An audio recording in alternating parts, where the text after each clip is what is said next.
Bonjour à toutes et à tous, bienvenue sur votre chaîne d'information en continu avec aujourd'hui en ce mardi 22 octobre quelques titres marquants dans l'actualité et notamment le mouvement de grève des laboratoires de biologie médicale. Ça se passe toute cette semaine et partout en France. Après une première action partielle fin septembre, la plupart des laboratoires seront fermés en ce mardi et également demain jeudi.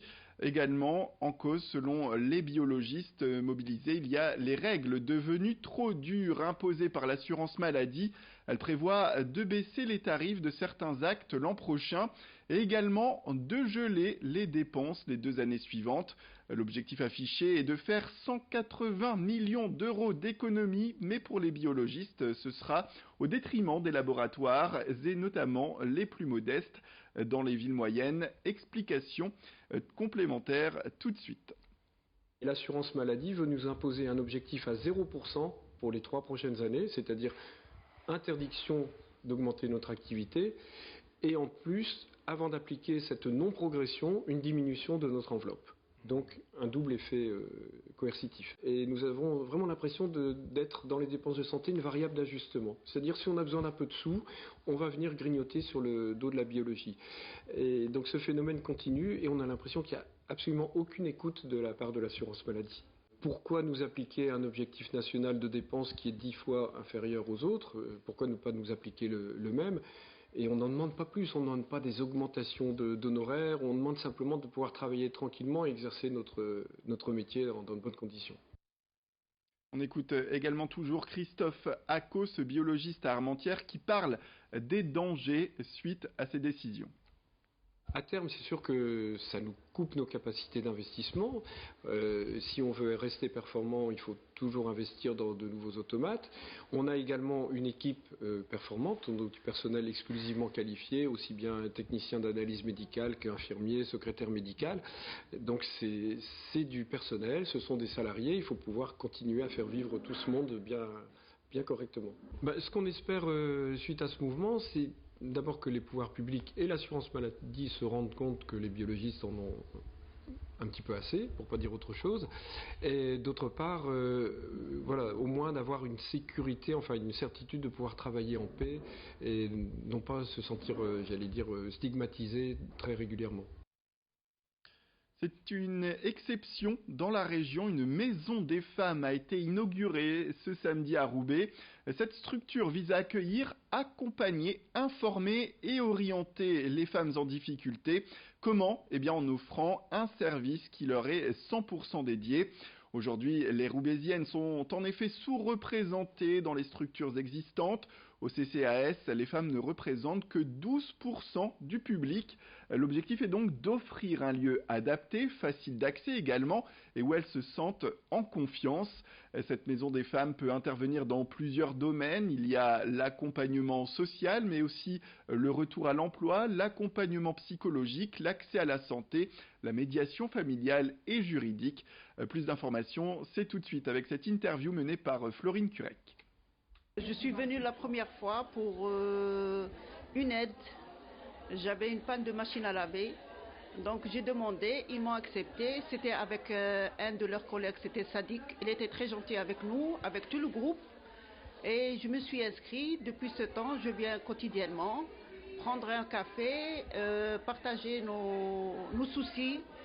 Le personnel est très accueillant. Et je fais la lessive 2 fois à 3 fois par semaine des fois.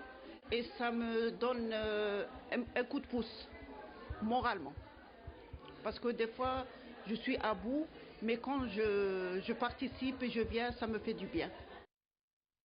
Voilà pour ce témoignage à Roubaix. Autre titre, Gabriel Attal, le secrétaire d'État auprès du ministre de l'Éducation nationale, était hier à Lille, une visite pour rencontrer des jeunes volontaires du service national universel en mission d'intérêt général auprès de la Croix-Rouge. Ces élèves du lycée Corbusier de Tourcoing font partie des 2000 volontaires âgés de 15 à 16 ans participant à la phase 1 du service national universel. Le séjour de cohésion en hébergement collectif qui pourrait remplacer à terme l'actuelle journée de défense et citoyenneté. Durant ces vacances de la Toussaint, ces jeunes vont donc travailler pour l'aide alimentaire et vestimentaire à travers des activités de collecte et de tri. Plus d'explications, c'est tout de suite. Ils me semblent très motivés. On sent qu'ils ont envie d'être utiles, de découvrir aussi ce qu'est le bénévolat, de découvrir une association dans ses actions très concrètes. Ce qui est intéressant, c'est qu'une grande partie des 5 jeunes qu'on a vus un peu plus tôt, avant de se lancer dans le service national, ne pensaient pas ou n'envisageaient pas forcément de faire du bénévolat. Et du coup, on voit que à travers ce SNU, finalement, c'est aussi l'occasion de faire découvrir aux jeunes une expérience de bénévolat, une expérience d'engagement. Et l'objectif, c'est bien que à travers cette expérience, il y a un déclic qui se fasse et qu'ils aient envie ensuite de s'engager plus longuement en service civique, en bénévolat, dans la garde nationale, chez les pompiers, dans tous les dispositifs d'engagement qui existent aujourd'hui. Et à savoir qu'en juin prochain, 30 000 jeunes pourront bénéficier de l'expérience de ce service national universel sur la base du volontariat. Avec une autre date, en 2021, le service national universel devrait devenir obligatoire pour tous les jeunes Français.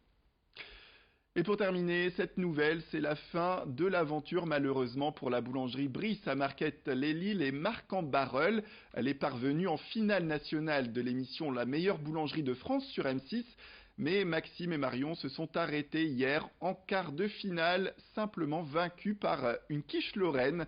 Lors de l'émission hier soir et la première épreuve, les nordistes devaient réaliser un petit déjeuner avec une brioche à base de fraises. Leur création a reçu d'ailleurs le coup de cœur du jury, ça c'est la bonne nouvelle. Elle sera d'ailleurs présentée dès ce matin à la boulangerie. Et l'épreuve suivante, c'était la fameuse quiche lorraine qui leur a finalement été fatale malgré la défaite. Eh bien, les 2 boulangers sont ravis de l'expérience qui leur a donné de nouvelles idées de création. On écoute tout de suite Maxime Brice. L'émission en général, on n'en prenait que du positif parce que beaucoup de conseils et puis on avait passé vraiment 2-3 journées super avec le jury, les caméramans et on remercie vraiment tout le monde. Par exemple, aujourd'hui on a sorti même du coup le produit qu'on avait présenté au postier qui est une petite tartelette du coup à base de fruits des bois. Donc du coup vous pouvez la retrouver dès aujourd'hui en magasin. Après on a encore plein d'autres idées qui vont arriver mais il faut un petit peu de temps, le temps que ça s'installe et surtout avec cette progression il faut stabiliser les équipes et que ça se passe bien. Voilà donc pour ces boulangers qui étaient sur l'émission d'M6, La meilleure boulangerie. C'est la fin de cette édition. Merci à toutes et à tous de nous avoir suivis. Restez avec nous, l'info continue.